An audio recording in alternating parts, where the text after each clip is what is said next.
welcome to a very special episode of the Canadian SME Small Business Podcast. I'm your host, Maheen, and today we have a very compelling and crucial topic to explore in this episode.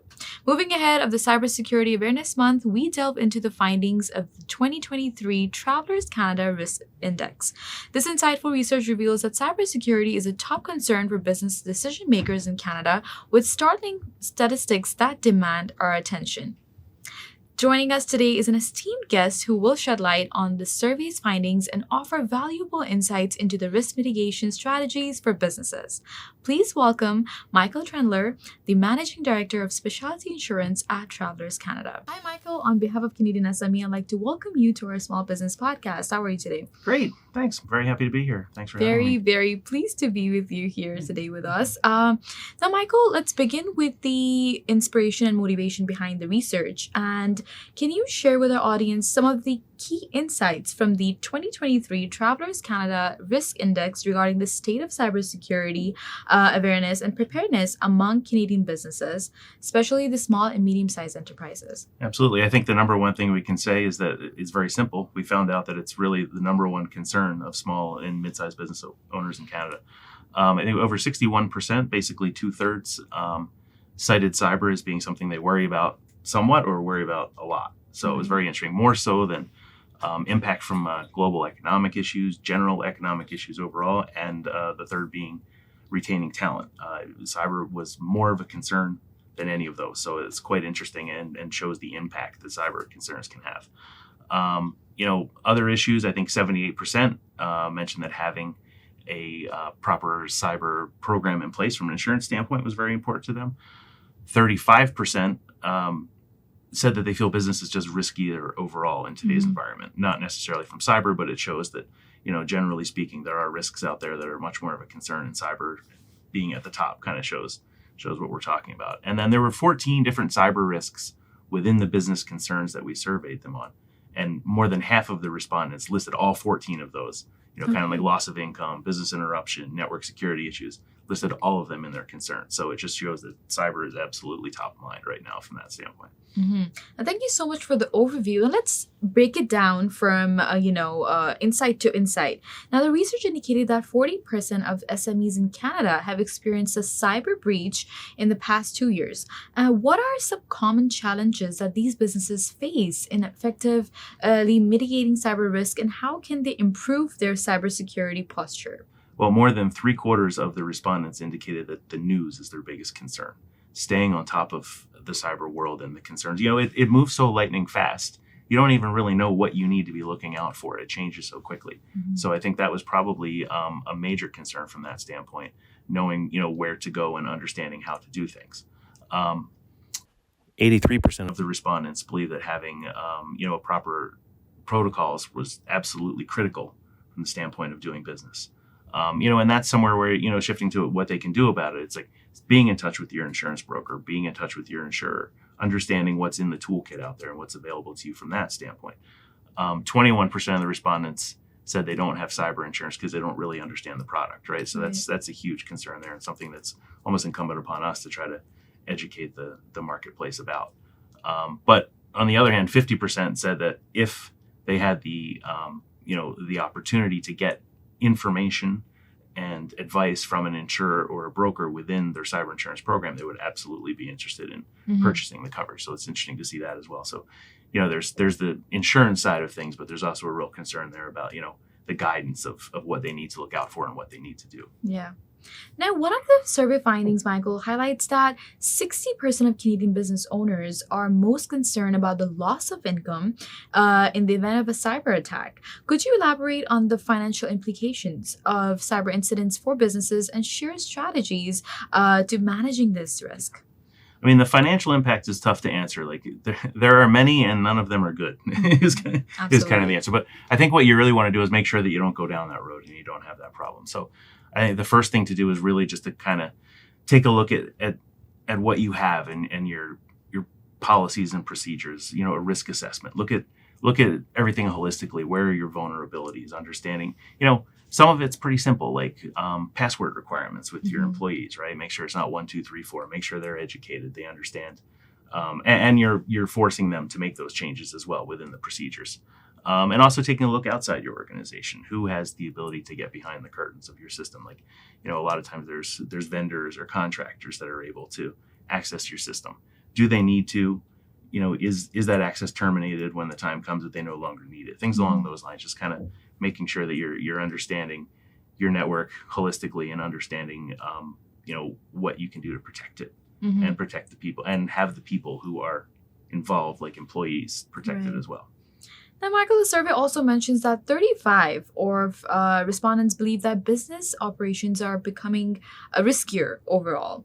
What are the contributing factors to this perception, and how can businesses adapt to the evolving cybersecurity landscape? I think, really what it comes down to is the fact that from a cyber standpoint, it's in the news every day.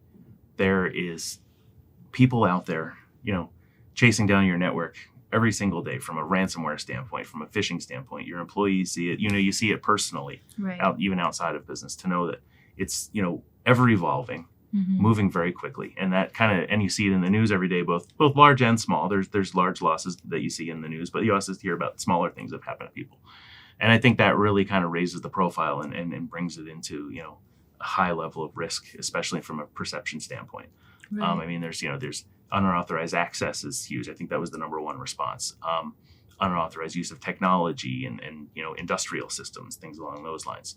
The phishing, the ransomware, employee issues. An employee not using the network properly is a huge concern. And then just like system glitches, concern software issues that create a vulnerability that allow a threat actor to get in. So I think that having an eye on that, understanding the news, the kind of harkening back to previous answers, and understanding your network and the people involved in it are probably the biggest thing that can help you there. But I think that a lot of those issues mentioned are why it is has taken such a heightened risk factor going forward. And it's just such a known thing, and it's like a crime that you see every day, Right. or the potential for the crime that you see every day. So I think that has a lot to do with why so many respondents are kind of have it in the back of them, are really front of mind at this point to understand what the implications can be. Now, adding to your response, the most common types of cybersecurity events identified also in the survey included unauthorized access to computer systems, technology networks, and phishing email incidents. Michael, what steps can organizations take to enhance their defenses against these prevalent threats? Yeah, I can't say it enough. Like, being on top of your policies and procedures and your vulnerabilities is huge. Having the right people involved. Either being it from a third party or from an insurer or an insurance broker or somebody that can assist you. And I can't put enough emphasis on looking outside of your organization. Obviously, we talked about the employees and procedures, but really touching on like the vendors, contractors. Does your HVAC contractor have access to your system? Do they need it? Do they have the proper procedures in place? Do they have a good cyber program should something go wrong that you can access that? And also another one that businesses tend to forget about is like a dependent business interruption type situation. Are you a business that gets, something supplied that is critical to your business, like maybe a custom auto part if you're an auto restorer or something like that? What if they have a cyber event and they can no longer ship a critical part to you? Remembering that, understanding how the contracts work. Is there an out in the contract if they can no longer supply you? And can you access funds from them from an insurance standpoint if they can't? And just kind of understanding where you stand from that standpoint, because it's not always, within your hands, obviously. So you need to make sure that your people you do business with, and from a third party standpoint, are also protected as well, to ensure that you are protected should they have a cyber event. Right. Now, Michael, according to the research, 83% of surveyed companies agree that the right cybersecurity controls are critical to the organization's well-being. Now, on a final note, and as we wrap up this conversation today, could you provide some recommendations or advice on establishing and maintaining effective cybersecurity controls, especially for businesses looking to improve their cybersecurity readiness? Absolutely. Yeah, I think a lot of it, I've touched on a lot of the more technical side of things, like the policies and procedures, but it's really setting a tone in your organization, making sure people understand that cybersecurity is everybody's job. Right. It's not just the IT guy, it's every single employee.